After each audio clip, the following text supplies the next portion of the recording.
She spits the order, "Keep that black nurse out," and the monitor fires back with a jagged beep. Minutes later, a boardroom full of sharks demands a statement as a code alarm erupts in the hall. The door swings shut. His steady hands hover over hers. Now she must choose, protect the brand or learn to breathe. Before we dive in, make sure to hit subscribe, tap like and share this video. The more voices we reach, the louder these stories become. And drop your city in the comments. Let's see where love finds us. I woke to the sound of a machine trying to be gentle about the fact that I was alive. Each beep was a polite knock on the door of pain. Ribs that protested when I breathed too deep, a wrist wrapped and heavy, a headache that throbbed like a tax I hadn't paid. The room smelled like lemon and something clean enough to sting. There was a vase of tulips I didn't remember consenting to. A nurse in slate scrubs stood at the foot of the bed, broad-shouldered, dark skin glowing against the soft hospital light. His badge swung when he moved. Malik A, RN. His hands, bare for a moment as he sanitized them, looked steady in a way that made me angry for no good reason. Steady like a person who slept at night and didn't have $3 billion of other people's anxieties climbing his spine. "Good morning, Miss Sterling," he said, voice low and unhurried. "You had a concussion and a couple of cracked ribs. We've got you on oxygen for a bit. I'm Malik. I'll be your nurse while you're here." I didn't remember agreeing to be here. I didn't remember agreeing to hurt. I did remember the meeting at the hotel, the flash bulbs, the heat of shame when a reporter asked if our factories had really cut corners. I remembered fleeing to the SUV, then glass like rain, metal like a fist, spinning lights. I also remembered the one rule I'd learned by age 12, control the room before it controls you. "Where's Dr. Wainwright?" My voice came out ragged. I pay him enough to answer. "You'll see him on rounds," Malik said, like the sea saying what time it would come in. "Can I help you sit a little higher? Breathing will feel easier." He reached for the bed control. Something in me split the wrong way. No, it came sharper than I intended. I felt myself armor up, shoulders tight, chin up, the whole performance. "I want someone else. Keep that black nurse out of my room." The words hung there raw and ugly. They didn't sound like me, not even like the worst of me. They sounded like my mother on her third martini in a bad headline. They sounded like fear that had learned grammar. For half a second, something flickered across his face. Hurt, then something firmer. He didn't back up. He didn't raise his voice. He didn't pretend not to hear me. "Miss Sterling," he said quietly, "I'm the nurse on your case. You have the right to refuse care, but you don't have the right to discriminate. If you'd like to talk to the charge nurse, I'll call her. In the meantime, you're in pain. Let's start with your breath. There are 1,000 ways to win a boardroom. I can do them in my sleep. Outflank, outfact, outweight. I didn't have a play for a man who met my worst with a boundary and a kindness that didn't flinch." "Fine," I snapped. "Do your job." He nodded once. "Thank you." He lifted the head of the bed. The motion set my ribs on fire. I hissed, thumb digging into the rail. His hand hovered near my shoulder, never assuming, never claiming, waiting for permission I hadn't given. I hated that it made me feel safer just to know it was there. "Slow breath," he coached. "In through your nose for 4. Hold for 2. Out through your mouth for 6. I'll count the first few." "I know how to breathe," I muttered, but my body didn't. It was all tight gates and alarm bells. He counted anyway, voice a soft metronome. On the 4th breath, the pain loosened its teeth half a centimetre. "Good," he said. "You see? We'll keep doing that when it spikes." He adjusted the nasal cannula, checked lines I couldn't see. When he reached for my wrist to take my pulse, he paused until I gave the slightest nod. His fingers were warm. The pads against my skin were fire, and then not, more like weight, like an anchor. "How's your pain between 0 and 10? 8, I said. On a good day, I prefer to negotiate it down. A corner of his mouth moved.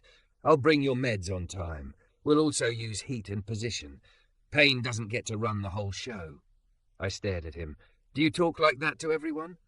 "I talk to everyone like they're a person," he said. "Sometimes I have to remind people they are." He helped me sip water. My reflection in the stainless carafe was not kind.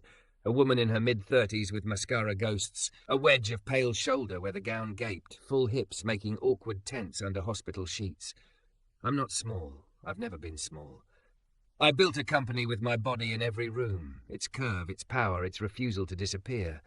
Lying there, heavy and hurting, I felt both more visible and more invisible than I had in years. The door whooshed. A woman in navy, hair slicked into a bun, appeared with a tablet like a shield. "Miss Sterling? I'm Kyra, charge nurse. Malik called me." I shot him a look. He didn't apologize. Kyra's eyes were steady. "I understand you had a concern?" My cheeks burned. The words I'd thrown like knives were still on the floor.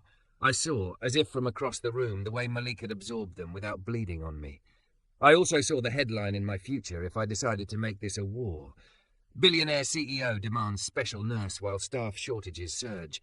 I was disoriented, I said, the most expensive word I could find for ashamed. I spoke out of turn. Malik can continue. "All right," Kyra said. "We don't tolerate discriminatory refusals, but we do listen when patients are scared. If you need anything, press the call button." She looked at Malik, the smallest nod passing between them, the kind that said both, "I've got you and do the work." They left me with silence and the beep. I hate silence. It gives my thoughts the stage. My hand drifted toward my cracked phone on the tray. A dozen texts from my COO. 2 missed calls from Arthur, my lawyer, who never calls unless he can't invoice an email enough. A message from an unknown number with a photo of our shattered SUV, asking for comment. Malik returned with a warm pack wrapped in a thin towel. "For your ribs," he said. He set it just so, his palms framing the heat, not pressing, not lingering, just guiding. It was ridiculous that I could feel the difference between hands that wanted to fix me and hands that wanted to control me. Maybe it wasn't ridiculous at all. "Why are you a nurse?" I asked, because conversation was easier than humiliation. He lifted an eyebrow. "Nobody asks why you're a CEO? Only when they're deciding whether to trust me." He smiled with half his mouth. "Same answer then, because I like systems that make sense and people who rarely do." "Do I count as both?" "You count as someone in pain," he said simply. "We'll work from there." He taught me the trick of hugging a pillow when I coughed, how to roll to keep my ribs from screaming. He asked before he touched me every time. He charted, his pen a clean scrape against paper, the occasional tap on the tablet. When the medication took the edge off, he dimmed the lights a notch and checked the tulips. "These came from your assistant. Do you want them closer?" "Leave them," I said. "Reminds me I have a world." He glanced at the silent phone on my tray. "Your world can wait an hour." "You don't know my world." He considered that. "I know what bodies do. They'll make you pay later if you overdraw now." It should have irritated me. Another man telling me how to allocate my energy like he'd earned the right. It didn't. Maybe because he wasn't making a rule. He was making room. When he finished his assessment, he stood. "I'll be back in 30 to reassess your pain, and again in 2 hours for vitals. If you need me sooner, press the call button. You're not alone." "Malik?" I heard my voice soften and hated that it mattered. He paused in the doorway. "What I said earlier. I heard fear," he said. "Happens. I also need you to know something. I'm good at my job, not in spite of who I am. Because of it." His gaze didn't challenge, it invited. My ribs hurt in a new place then, somewhere the machines wouldn't catch. After he left, I tried to sleep, the beeps ragged into my bones. Twice I reached for my phone. Twice I put it down. The third time I opened my email and saw the statement my PR team had drafted. "We are grateful to the hospital staff for their excellent care." I almost laughed. Gratitude was not a muscle I'd used often. It felt alien and inexplicably like relief. A commotion rose in the hallway, voices low and tense, the hiss of a door not fully closed. The handle turned. A man in an expensive suit I paid for stuck his head in. Arthur. His eyes swept the room, calculating liability. "You look like hell," he said cheerfully, which was lawyer for I turned this into a billable hour. "We need to talk before Wainwright signs the discharge. Reporters are circling like gulls." Malik appeared at his shoulder, posture easy but immovable. "She needs rest. You can schedule time with the team." Arthur bristled. "I'll take 5 minutes with my client." "Your client is my patient," Malik said, not unkind. 5 minutes after I check her vitals." "Malik," I said, because apparently that was the word that could shift entire rooms. He looked at me, waiting for my lead. Control offered back like an open palm. "I want you to stay," I said. "Arthur, you can have 3 minutes and 1 sentence. Then you can call Kyra and schedule the rest like everyone else." Arthur's eyebrows shot up. He wasn't used to being arranged. "One sentence? Choose wisely." He looked at Malik. I watched a thing I had never cared to notice happen. One man reading another, the power not in volume, but in the line that said, "Here is where care begins and noise ends." For a breath, I thought Arthur would test it. Then he redirected his outrage into a huff and complied. "Fine," he said. "Your board wants you to issue a statement by noon or appoint an interim." "That's 11 hours from now," I said. "Time is money." "No," Malik murmured, checking my pulse, eyes on the clock. "Time is breath." Something in me broke loose, not like a fracture, more like a clasp. I nodded once to Arthur. "Draft 3 options. Email only. I'll choose after I sleep." "You never sleep." "Today I do," I said, and closed my eyes. Arthur left with a soft curse. The door clicked. The room exhaled. "Thank you," I whispered. Malik peeled the backing from a new sensor, warm fingertips steady against my skin. "You did that," he said. "You set the boundary. I just kept the hallway quiet while you remembered how." The monitor steadied. The tulips were a bright, small sun over his shoulder. Beyond the window, morning threaded itself through a grey sky. "Malik," I said again, and this time the word felt like asking for help instead of ordering it. "Would you stay a minute? Just until I fall asleep." His hand hovered over the call button, then settled lightly on the railing near mine. Not touching. Close enough to count. "I've got you," he said. My eyes finally closed, sleep arriving like a tide I didn't have to command. The last thing I felt was the shape of his steadiness in the room, and the last thing I heard, barely a whisper over the machines, was the promise I didn't yet know how to trust. "We'll take this one breath at a time." Morning, and I didn't so much wake as surface, eyes at the edge of light, body bargaining with the day. The machines were gentler now, as if they too had slept. My ribs reminded me they were in charge. I discovered that if I smiled too hard, it hurt. If I frowned, it also hurt. Neutrality, my legal team's favourite posture, was suddenly a medical plan. Malik came in with the kind of quiet that respects a room. Same slate scrub, same badge, same clear hands. He didn't ask how I'd slept. He looked at the numbers and knew enough. "Good morning," he said, setting a plastic device on the tray. "Incentive spirometer, boring name, useful tool." "What does it do?" I asked, "besides ruin my day?" "It asks your lungs to show up," he said. "Deep breaths prevent pneumonia. You'll put your lips here, inhale slowly, and keep the indicator in the blue for 3 seconds, 10 times every hour while you're awake." 10 times, I repeated, as if he'd proposed a merger. "Start with 3, he allowed, eyes amused. "We'll work up." I took the device. It felt like something from the toy aisle. Clear plastic, a little flag that rose when I drew air. The first inhale snagged on the fence of my ribs. Tears pricked, stupid and hot. I hate crying in front of people. I hate crying, period. It feels like paying a bill with cash. Everyone sees exactly what you have. Malik's hand hovered, a compass pointing to steady. "Slow," he said. "In for 4, hold for 2, out for 6. You already know the count." I tried again. The blue column climbed, wavered, held. By the 3rd breath, my chest loosened like a window someone finally remembered to unlatch. "You're doing it," he said, voice a small warmth. 3 more. I made it to 5. It felt like scaling a hill in soft shoes. When I stopped, he didn't say, "I told you so." He said, "Good work," like effort itself counted on the chart.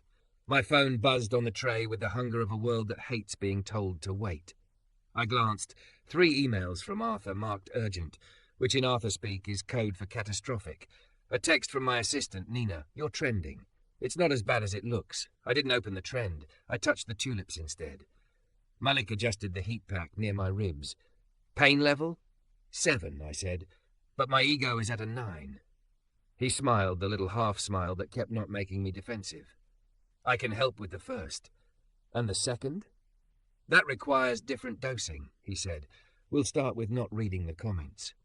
I surprised myself by laughing, soft, short, still dangerous to my ribs. He helped me sit, guiding the bed rather than my body, and stayed within permission's reach the whole time. It hadn't occurred to me until yesterday how rare it is to be touched by someone who isn't taking anything.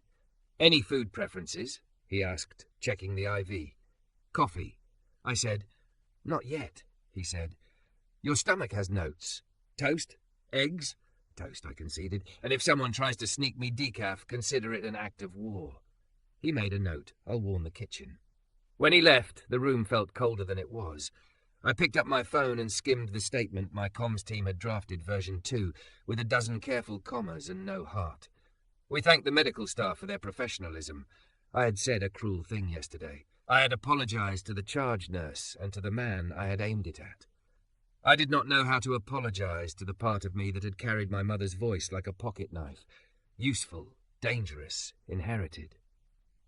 Kyra stopped in on rounds, Dr. Wainwright trailing with a smile that belonged to the fraternity of men who like being right in rooms. He reviewed scans, made approving noises about my oxygen saturation, warned me about pain spikes when I started moving. He asked if I had any questions and then glanced at his watch as if praying I didn't. I have a board that thinks I'm a machine, I said. How soon can I be discharged? When you can walk the hall unaided, keep your oxygen up off the cannula and tolerate oral meds, he said. Could be tomorrow. Could be the next day. Don't outrun your body. I never outrun anything, I said. I pass it in a black car. Kyra hid a smile behind her tablet. Wainwright signed orders. Malik reappeared with breakfast, like he'd heard my answer through the wall and decided to fortify the losing side. He set the tray down. Toast the colour of optimism, a small dish of jam, scrambled eggs that looked better than hospital food has any right to look.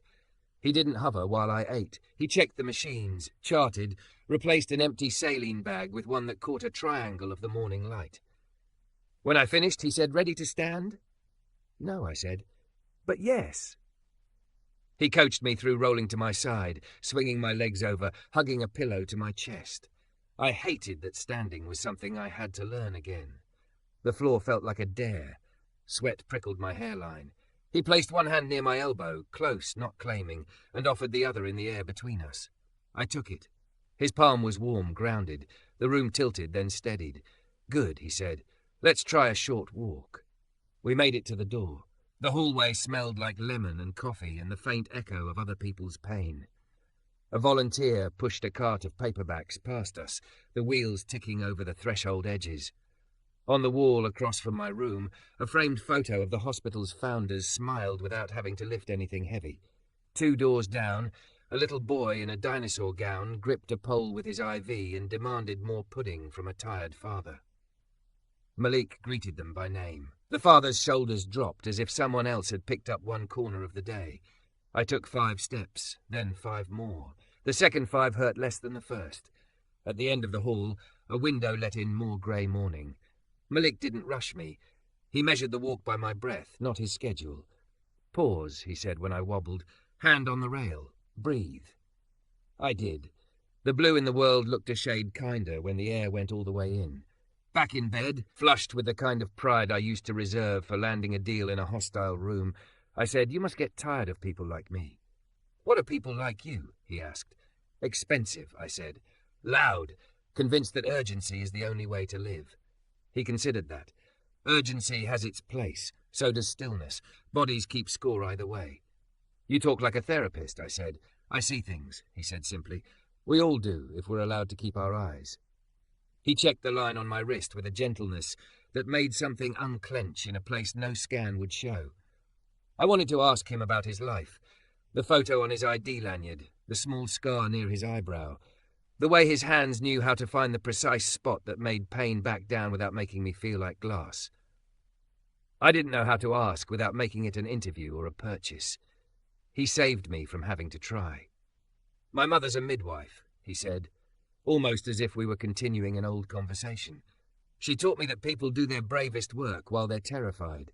She also taught me to wash my hands like prayers." "Does she ever sleep?" I asked. "Sometimes standing up," he said. "She claims coffee is a vegetable."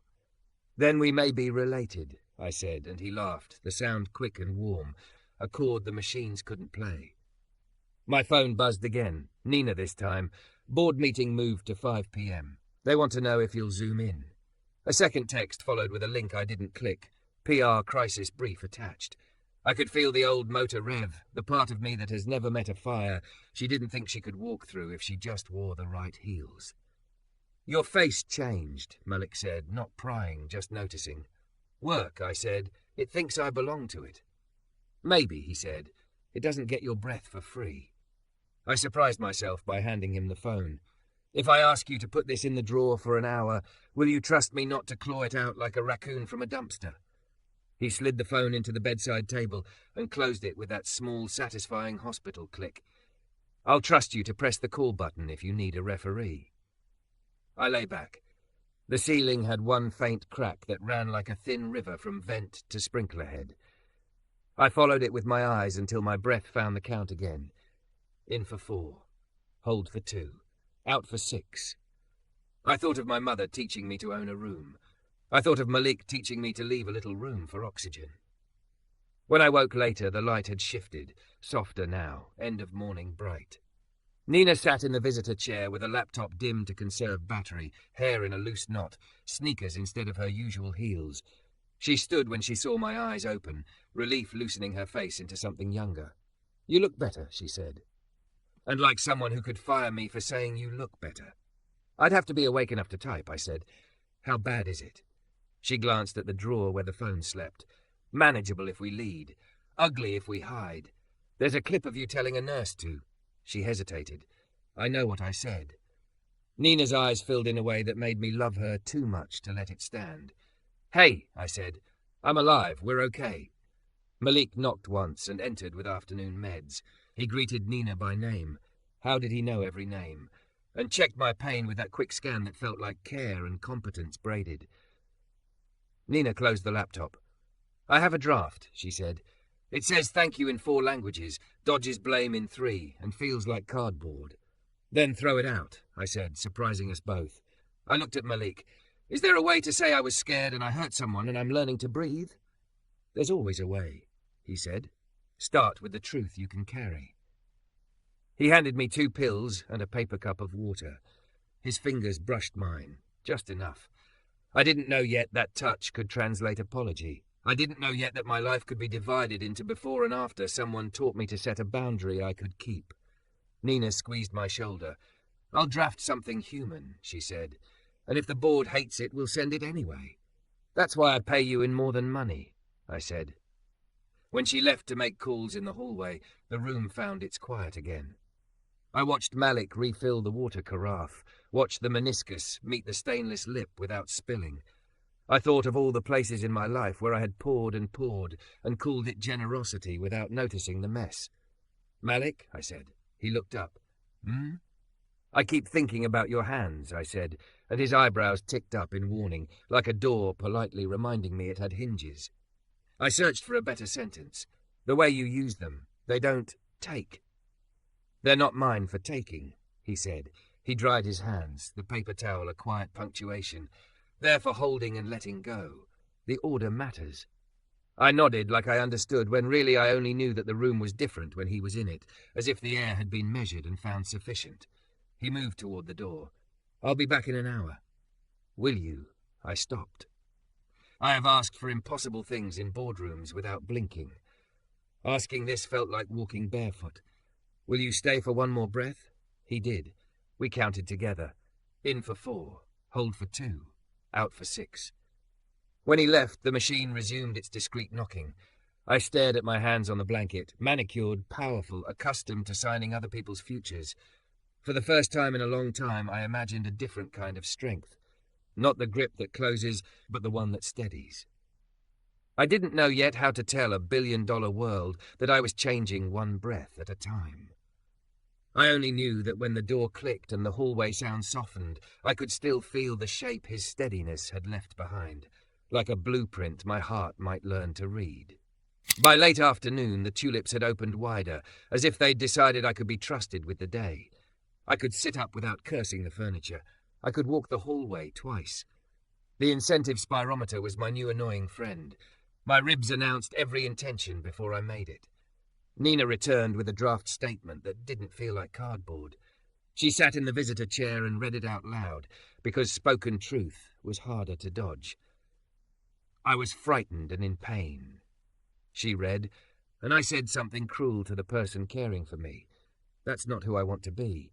I'm sorry to him, to his team, and to anyone who saw themselves in my failure.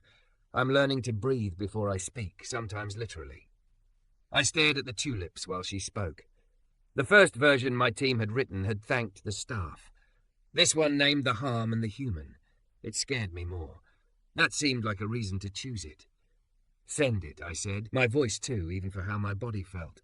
Nina squeezed my hand, then glanced at the clock. Board at 5. Malik came in as if summoned by the time itself. He checked the monitor, checked me. "How's your pain?" 6, I said. "But my courage is at a 5.5. "We'll dose both," he said, deadpan. Nina laughed, the sound loosening my chest more than the heat pack. When she left to find a quiet corner for the board's pre-meeting appetites, the room felt roomy with air and dread. Malik helped me to the chair so I wouldn't look like a corpse on the call. He tidied without fuss. The tray, the blanket edge, the tulip stems drinking their clear water. He never touched anything like it was beneath him. He touched things like they mattered because I mattered inside them. "Any tricks for facing 14 sharks?" I asked. "I can't exactly bring chum." "Same as yesterday," he said. "Count your breath, and know there's a door you can close if you forget that your body gets a vote." I held the pillow to my ribs like a shield. "Will you stay?" I asked before I could dress it in something less vulnerable. He met my eyes to confirm the ask was the ask. "If you want me in the room, I'll be in the room." I did. Nina propped the tablet on the tray, angled the camera away from the IV. The board appeared, a grid of expensive anxieties. Some faces looked appropriately grave. Some looked hungry. Arthur's square glowed in the corner, practiced neutrality on maximum. "Alex," the chairwoman began, voice all silk and iron, "you look better." "I'm alive," I said, "and I owe you candor." A murmur of approval, the language of grown-ups who want to be reassured without being changed. I took the breath Malik had left in the air for me. In for 4, hold for 2, out for 6. "You'll have seen my statement," I said. "I meant it. If it costs me, it costs me. We will not litigate our way out of this one with commas. We'll lead." A director cleared his throat. "We support accountability," he said, the way men say support when they mean supervise. "We also support the brand. The brand is me," I said, "and I'm changing." Silence. In the corner of my eye, Malik stood by the door, not looming, not shrinking. He wasn't security. He wasn't spectacle. He was a fact. I went on. "We're going to fund, through the hospital's foundation, at the direction of nursing leadership, a scholarship for nurses, especially those who are shut out of opportunity for reasons that have nothing to do with skill. We will not put our name on it. We will put our money in it." "Is that necessary?" one director asked. Another unmuted to talk about fiscal prudence. The chairwoman raised her hand, the digital gavel. "Alex," she said, "you're proposing to spend how much?" "Enough to matter," I said, "and we'll match employee donations 2-to-1 for a month. We'll add paid caregiver leave. We'll revise our crisis training to include the first 10 minutes, breath, boundary, humanity, before we talk narrative." On another day, in another body, I might have sold it like a strategy. Today I let it sound like what it was. A vow made under the eyes of a man who had reminded me of air. The chairwoman's face changed in the smallest ways. The tilt of a brow, the breath she forgot she was holding. She had grown up climbing different stairs than I had, but she knew a line when it was drawn. "Take it to the governance committee," she said finally. "If the foundation agrees to structure, we'll approve the match." "And the interim?" Arthur inserted with surgical timing. "Investors want stability." "Stability," I said, "is telling the truth and doing the next right thing. I'm not appointing an interim. I'm going to heal and then work." Malik's gaze stayed on the door, guarding the hallway so I could hold my ground. The board, faced with something that looked like a person instead of a product, blinked. We set the next steps. We signed off. The tablet went dark like a stage after the lights go. I felt wrung and absurdly grateful. "You did that," Malik said, as if narrating a fact for my chart. "I did it with a spotter," I said.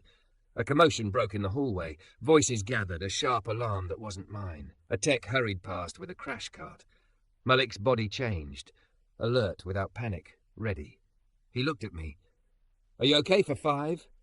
"Go," I said, surprising myself with how quickly I could let him out of my frame. He slipped into the hall, becoming a node in the swift-moving machine that turns chaos into tasks. Through the open door I caught glimpses, Kyra's calm hand, a resident's pale focus, Malik's palm steady on a shoulder, the cadence of instructed breath. It was not a TV hospital. It was quieter and more ordinary and more holy, the kind of work most people never see and depend on every day. I hugged the pillow and did the thing he'd taught me to do when I wanted to run mouth first into the nearest fire. In for 4, hold for 2, out for 6. When he returned, his eyes were still on someone else's vitals for a second, then found me. He's stabilized, he said. We'll keep watching.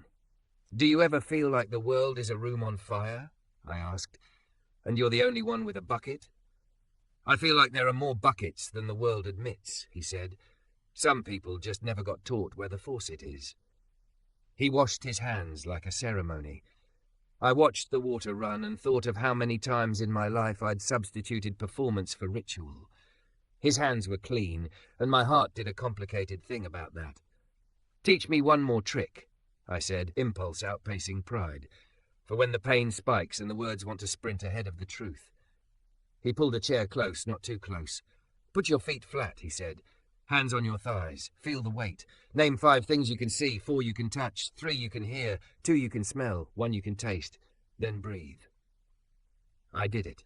Tulips, ivy pole, the crack in the ceiling, the silver carafe, his lanyard, blanket edge, pillow seam, the chair's arm, the paper cup, a hallway voice, a monitor's sound, faraway wheels, lemon, coffee, the ghost of toast. It took a minute and gave me back 10. When Kyra came in with discharge planning, I felt like a person who could follow directions without resenting the physics of bodies. We set goals. Another walk tonight, stairs tomorrow, pain management at home. She reviewed the plan with a firmness that assumed I was smart enough to keep myself alive. It felt like respect, not homework. Nina returned with eyes bright, cheeks a little wet. The statement is live, she said. Half the internet is telling you to die. The other half is writing about their own worst moments. And the Hospital Foundation just emailed to say the nursing scholarship made 3 of them cry. We'll keep it quiet and real, I said. No ribbon cutting, just work. She nodded. I'll handle the paperwork. You handle that. She nodded at the spirometer with a look that promised to haunt me if I failed. Evening slipped in, the good kind, that makes rooms honest. Malik dimmed the lights. He shifted the tulips to catch more of what was left. He gave me the last meds of his shift with the same precise attention as the first. When he finished charting, he stood by the door with that hands-at-ease posture that registered as nothing more to fix, plenty to keep. I owe you, I said. He shook his head. No ledger. You were my patient. You did the work only you could do. I said something ugly to you, I said, because clean is better than polite. Not to the room, to you. I'm sorry. I hear you, he said. He didn't minimize it, didn't absolve me like a priest I hadn't hired, and I accept it. I keep thinking about your hands, I said, careful this time. How they keep not taking. They're for holding and letting go, he repeated, in that order. Could you, I surprised myself again, could you put them over mine? Just for one breath. I want to remember how it feels to hold and let go. He hesitated, the precise human beat that honors meaning. I turned my palms up on the blanket, an offering and a request. He set his hands over mine, warm, steady, light enough that I could pull away, firm enough that I didn't want to. We counted together, our voices almost matching. In for 4, hold for 2, out for 6, something unclenched in a place without a name. Not a conversion, not a miracle. A hinge, oiled, a door, a little less stuck. Thank you, I said. I'll see you in the morning, he said, stepping back, returning me to myself as carefully as he'd taken me. He left. The door clicked, the hallway hummed, the world kept ending and beginning on schedule. I looked at my hands and saw work I hadn't known I was willing to do. Months later, when the first nursing scholarships were awarded in a modest conference room with bad coffee and good tears, the journalists asked why we had done it, as if money is the only verb a company can conjugate.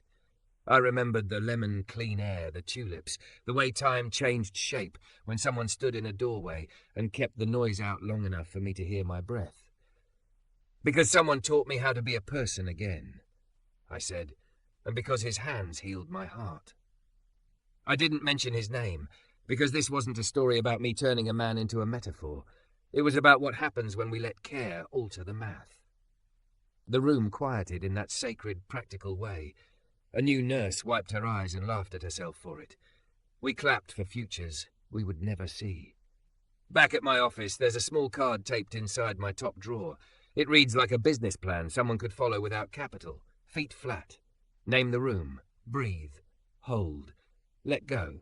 When the markets thrash and the calls stack and the old knives rattle in their velvet slots, I touch the card and do the only thing that ever made the world make sense long enough to keep it. In for 4. Hold for 2, out for 6.